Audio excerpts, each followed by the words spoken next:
Welcome everyone. Today we have a special guide for Diablo 4, and in this video we'll be looking into the Necromancer. So this video will be broken down into two parts. The first part, I'll show you guys a number of ways to level up the Necromancer very fast in terms of the skill choices and also the combinations. And we'll be going through 3 different skill builds, including the Summoner's build, the Shadow build, and also the Bone build, how to level up fast with those builds.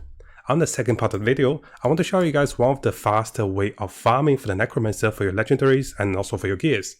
And we'll go into a specific build at level 25. So 2 parts of this video, very excited to share with you guys. So coming over to the skill tree calculator over here, what you're going to see is I want to go through with you guys step-by-step process of how to level fast with Necromancer. And the first composition of the build we'll talk about is going to be the Shadow build. Now, I'm not saying the Shadow build will be the strongest, but if you want to play the Shadow build, this might help. So we can go into 2 points, 1 point into leap, and also 1 point into upgrade for more attack speed. After that, we can go into silver. And we can go a higher level onto silver until we unlock the core on the next section. This gives us a higher damage amplifier for the core spell, which we'll use for the main source of damage. Over here, we'll try to perk into as many spells as we can that doesn't cost essence.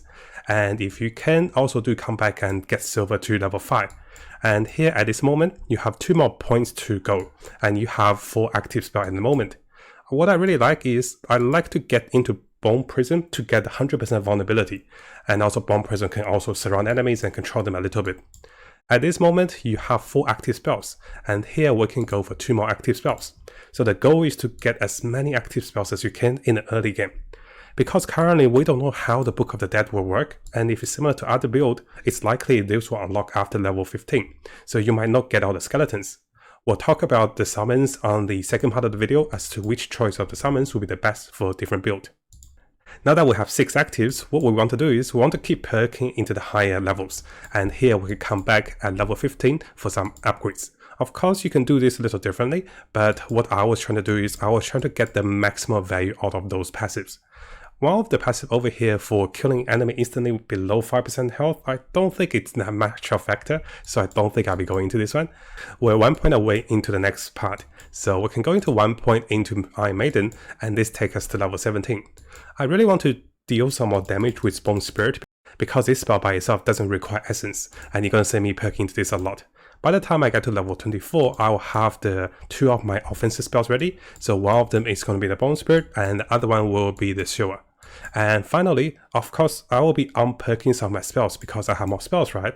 So at this moment, you can unperk some of the spells. Notice everything will change as you unperk spells. When I unperk the spells, I will get the skills onto this section, and this will increase my core skill by 30% damage. And again, as we come back here, we do the same thing over here. So we get this spell up, and we get this up. And we're going to unperk the Iron Maiden. Once we unperk Iron Maiden, you should have enough points to get into one of your ultimate. Now once we're level 25, it is our option to go with ultimates or reset our entire skill tree into a different build. And this really depends on what legendary codex you have found along the way to get to level 25. So this is one of the methods I thought about getting into level 25 fast with the shadow casting build. And of course, we're looking into 2 more variations, and then I talk to you guys about what to do after level 25. Now do keep in mind guys, I'm not saying you should follow this build exactly, but I give you guys 3 variations of what I think will be the fastest way to level up with Necromancer. And you can always reperk your spells because the resetting is not that costly, before level 20. You can try different variations. The second variation we'll have will be the Bone Spell Mage, or the Bone Necromancer. We're going to 2 more points into here to get the core spell. After that, we'll go into the Bone Spear, and the Bone Spear will be the major source of damage. Similar to before, we get to level 4, and level 7, you unlock more spells. And over here, what I do like is, again, I like the Bone Prison for its abilities, and we can perk into other spells for actives. And again, we're going to the Bone Prison for vulnerability, and finish off with increase of skill point. By level 12, you can unlock more corruption spells. So we got 2 more actives. So always, I want to have 6 actives. And at this moment, I can look into other perks, because I need 3 more points, right? So I can come back over here and finish off with my passives. Of course, you can go into your passives more early. And if you do get Bone Spear having the first shot vulnerability, you might not have to perk into the Bone Prison that fast. But I did this way because I want to use more active spells. And finally, we can perk into the Bone Spear vulnerability, and over here we can also perk into the increase of vulnerability. So this build is going to have a lot of vulnerability. At this moment, we do what I did usually, so I do with the Bone Spirit, and Bone Spirit will give us the highest damage without dependence on the essence. So we go up to that Bone Spirit. Now, similar to before, we have too many active spells once you have the Bone Spirit. So what we're trying to do is you can reset one of the spells. We can take away Decrypt, and then some of the points will come over here. So same as before, at a point about level 15 or 17, you can start to reset. And once you reset, you have more skill points to allocate. And here we're going to the Bone Spirit and finish off over here.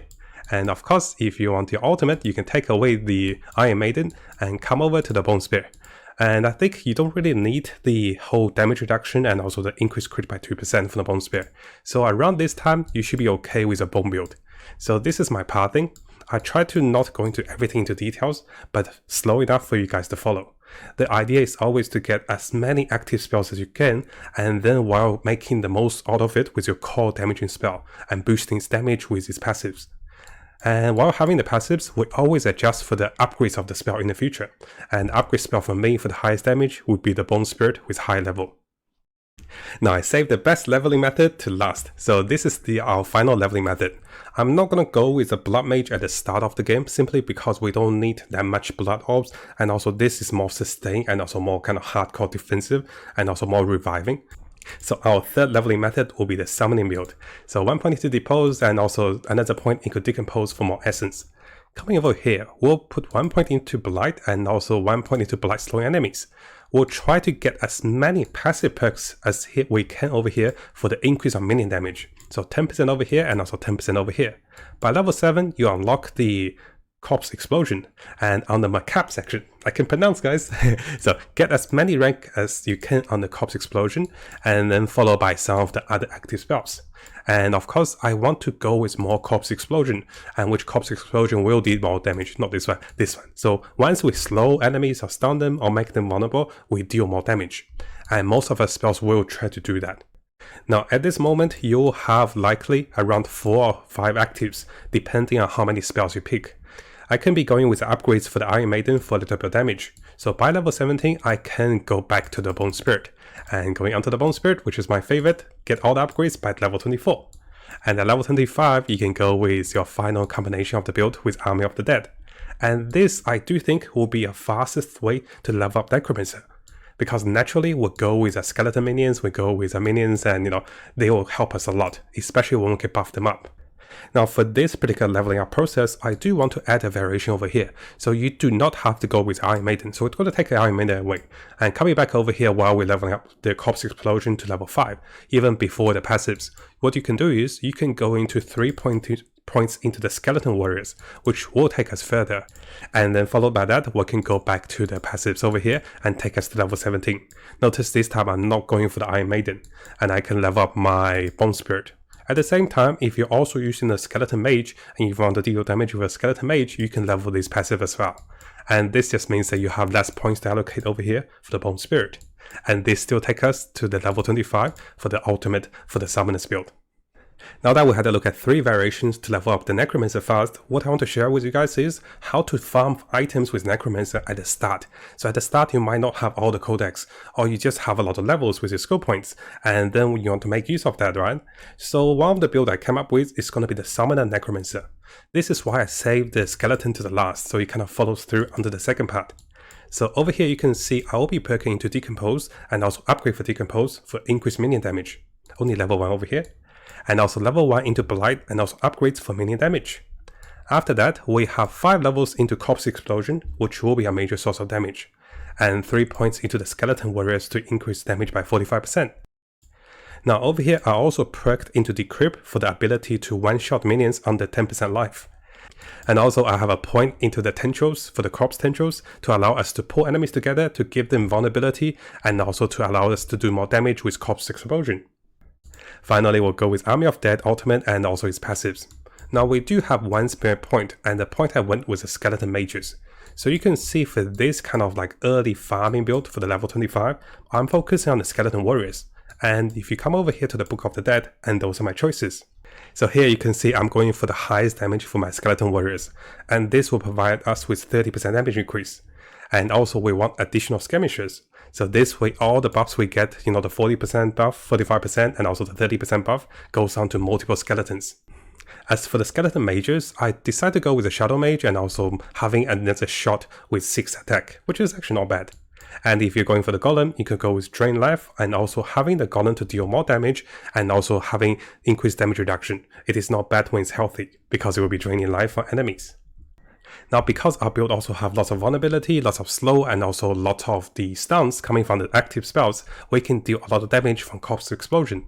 On top of that, you can see the pool and also stuns over here. You can see there will be a lot of slows with Decrypt, and also there is even more debuffs with the active spells with Blight. So those are really good. Blight slows enemies by another 25%.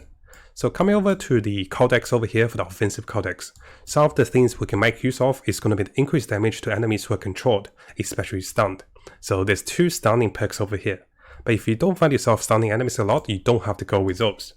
The major focus over here will of course be the skeletons. So here we'll go with Aspect of Rumination, which will give us increased skeleton damage by 20%. But if this is on a 2-handed weapon, this will be 40%. We can always go with the Commander aspects for the increase of attack speed of your minions. And this is actually tremendous. If you do find a legendary codex for this one, you have a really strong summoning army. And if you put a 2-hand on this one, you get 140% attack speed. I do think that's the way, right? So it doubles the effect. And finally, because our spending resources coming from Corpse Explosion, and you may be high on resource, you can always go with increased skill damage by 24% if you have high resource. And the requirement for those codex are not that strong, because naturally your build has lots of damage. And here coming from the skeletons, and also coming from the Book of the Dead. Now, before I finish the variation of the build, there is one thing I'm not sure with beta and also closed beta without enough information for the Necromancer. So here I have another variation for the end game against the level 25 summoning build. I'm not sure how many skill active slots we'll have if we go with summons, because in the future I'll have Bone build and also Blood Mage build, which we sacrifice all the summons. But here we want the summons at least for the skeleton warriors. We can sacrifice the mages and also golems, but we really want skeleton warriors for all the boost of benefits, right? So just in case we do not have 4 active spells in an open beta, if that's like a different thing for Necromancer, which we don't know, I have made a trade for you guys which only have 4 active spells, which allows for 1 skeleton summon, and also 1 skeleton mage summon, and also 1 golem summon of your choice. And in case you guys are wondering which one to sacrifice, I'm recommending if you're sacrificing the mages, having increased vulnerability damage is really good. And if you're sacrificing the golem at the start of the game, you probably want to go with attack speed, just for the resource gain. Because if you go with the increased maximum life, or if you go with critical damage, it's not that big at the start of the game. So ideally, if we can only have 2 summons and this take up 2 active spells for the Necromancer, this would be terrible. I don't think that's the way, just in case I've made a backup plan for you guys. And if you want to see the skill trees, I'll have all of them available for you guys. And make sure you do go through my previous skill trees, which I'll show you guys step by step how I level up, for different build for the Necromancer for the fastest leveling. So very excited to play the Necromancer when the beta is available. And let's prepare for the Necromancer and find more builds as we play and also farm for more legendaries. Now before you go, and if you guys didn't know, we have a new YouTube channel. So I just started a YouTube channel with my girlfriend yesterday, and you can see this is only 12 hours old, this YouTube channel. And if you guys haven't subscribed, make sure you subscribe and check out the behind the scenes and also fun clips and also more stories about us. And then you get to know me a little more personally instead of just reading the news and also the games, right? So I want to share a little bit more with you guys. So make sure you check this channel out if you're interested about Matt and also Uni. She's really funny too, and she's really shy. So I want to give her a surprise and do a shout out for the new channel to get some subscribers. Thank you guys. I'll see you guys next time.